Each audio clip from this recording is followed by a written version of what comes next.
ይሄን ጥያቄ ስመልስ ብዙ ወንዶች ደስ አይላቸውም። ምክንያቱም ብዙ ወንዶች ይሄን ነገር ማወቅ ማረጋገጥ እርግጠኛ መሆን ይፈልጋሉና ይሄ ነገር ሊራብሻቸው ይችላል። ነገር ግን ለብዙ ሴቶች ደግሞ ጥሩ ዜና ይመስለኛል። ምንድነው ጠያቂያችን የምትለው ድንግልና በምን ሊታወቅ ይችላል የሚል ጥሩ ጥያቄ ነው። ምክንያቱም ብዙ ጊዜ ያው አይወራም፣ ነገር ግን ብዙ ሰው ሴቷም ያሳስባታል፣ ወንዱም ደግሞ ያሳስበዋል። እና እንዴት ሊታወቅ ይችላል? አንዳንዶቹ ሕክምናም ጋር ድረስ ይዘው ይሄዳሉ ከመጋባታቸው በፊትና እንዴት ነው የሚታወቀው? በነገራችን ላይ ሁለቱን መለየት ያስፈልጋል። ቨርጂኒቲ እና ሃይመን ይለያያል። ሃይመን የምንለው ስጋው ነው፣ ቀጭን ስጋ ነው። ቫጃይና መግቢያ 1 ወይም ግማሽ ሴንቲሜትር አካባቢ ነው ያለው፣ ኦልሞስት መግቢያ ላይ ነው ያለው ማለት ነው። ስለዚህ እሱ ስጋ በተለያየ ነገር ሊፈርስ ይችላል። አንዱ ግንኙነት ነው፣ ፔኔትሬቲቭ ሴክሹዋል ኢንተርኮርስ በብዛት ያፈርሰዋል እሱ። ሌላኛው ማስተርቤሽን ግለ ወሲብ ሊያፈርሰው ይችላል። ከባድ ስፖርት ሊያፈርሰው ይችላል። አንዳንዴ ሳይክል ሲጋልቡ፣ ፈረስ ሲጋልቡ ብዙ ነገር ሊያፈርሰው ይችላል። በሂደትም አንዳንድ ሰዎች ዝም ብሎ የሚጠፋባቸው አሉ። ከ5001 ሴቶች ደግሞ ላይኖራቸው ሙላ ይችላል ማለት ነው። ሶ ያ ሃይመኑ ነው። ስለዚህ ስለ ሴትዋ ስለ ልጅቷ ብዙ ማያወራም ስጋው። ሌላኛው ደግሞ ቨርጂኒቲ የምንለው ወይም ንጽህናው ነው። ከማንም ጋር ከየትኛውም ወንድ ጋር ምንም አይነት ሴክሹዋል አክቲቪቲ አውተር ኮርስ፣ ድራይ ኢንተርኮርስ የተለያየ የምንላቸውን ያላደረጉ ቨርጂን ልንላቸው እንችላለን። ወይም ቻስቲቲ ወይ ንጽህናውን የምንለው ማለት ነው። በተቃራኒው ደግሞ ሃይመኑ ሊለጠጥ ይችላል። ግንኙነትም አርጋ ሲታይ ኖርማል ሊመስል ይችላል። ስለዚህ አንዳንድ ሴቶች ይለጠጣል ማለት ነው፣ ከዛ ይመለሳል እንደ ረበር ባንድ ማለት ነው።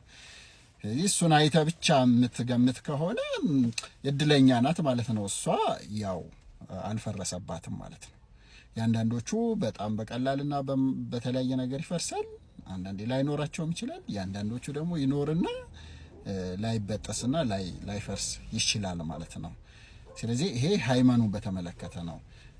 ነገር ግን አንዲት ሴት ሃይመኗ ኢንታክትም ሳይኖርም ሃይመኗ ኢንታክት ላይሆን ይችላል በተነሳው ምክንያት ማለት ነው። በግለ ወሲብ፣ በከባድ ስፖርት፣ በሳይክል በመንዳት፣ ፈረስ በመጋለብ በተለያዩ ነገሮች ላይፈርስ ይችላል። በተፈጥሮም ላይኖራት ይችላል ምናምን ማለት ነው። ግን ጥብቅ ልትሆን ትችላለች። ምንም ከማንም ወንድ ምንም አይነት ግንኙነት አድርጋ ላይሆን ይችላል ማለት። ስለዚህ ግንኙነት ሲያደርጉ መጀመሪያ ነኝ ብለው ግንኙነት ሲያደርጉ ወንዱም ግራ የሚገባ አንዳንዴ እሷም ግራ የሚገባቸው እንዲህ ሊሆን ይችላል ብለው ይደናገጣሉ። እኔንም በውስጥ መስመር ያገኙኛልና አልደማም ይላሉ። አይደማም። ግማሽ ሴቶች ከሁለት ሴቶች ሁለት ድንግል ሴቶች ሴክስ ቢያረጉ አንዷ ትደማለች፣ አንዷ አትደማም። ከመቶ 50 ይደማሉ፣ 50 አይደማም።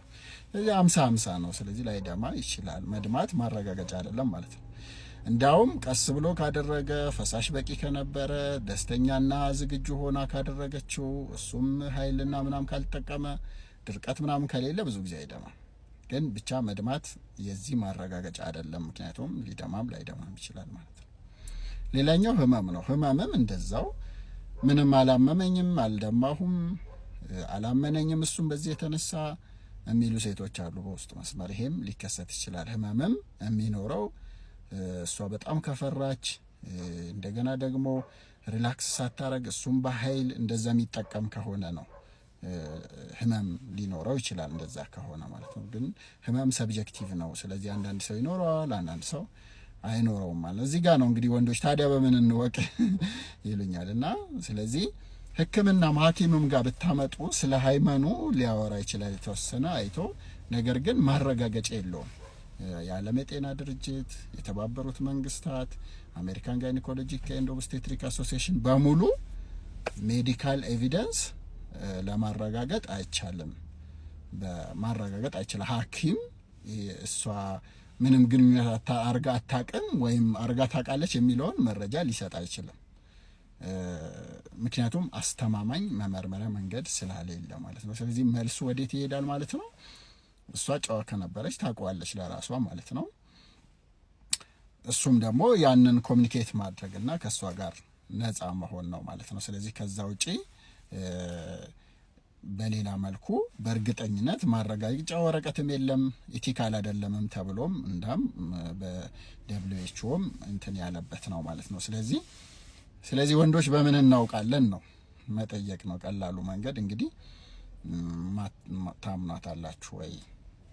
ሌላ ደግሞ ያ ነገር ባልኳችሁ መልኩስ መድማቱም ፌክም ሊደረግ ይችላል። አንዳንድ ሴቶች ፌክም ያደርጉታል። የወር አበባውን ፔሪድ እንዲመጣም የሚያደርግ መድኃኒትም አለ ነገር ምናምን እና ስለዚህ መድማቱም ማስተማማኝ ብደማም አለ ማለት አይደለም፣ ባደማም የለም ማለት አይደለም፣ ቢያማትም አለ ማለት አይደለም፣ ባያማትም የለም ማለት አይደለም። ስለዚህ በተለምዶ ይህንን ለማረጋገጥ የምንጠቀምባቸው ወይም ሰዎች ወንዶች የሚጠቀሙባቸው መንገዶች አስተማማኝ አይደሉም። እንኳን እሱ አይደለም ሐኪም ጋር ቀርባ ራሱ ተመርምራ ያለው ነገር አስተማማኝ አይደለም፣ ማረጋገጫ ሊሆን አይችልም ማለት ነው። ስለዚህ ዋናው ማረጋገጫው ግን እሷን ታምናታለህ ወይ፣ ትተማመናላችሁ ወይ፣ ሌላ ነገር አለ ወይ፣ ሌላውስ ነገር እንዴት ነው የሚለው የመሳሰሉት ናቸው እንጂ ይሄኛው ብቻውን ለዛ ነው ወንዶቹ ቅር ሊላችሁ ይችላል።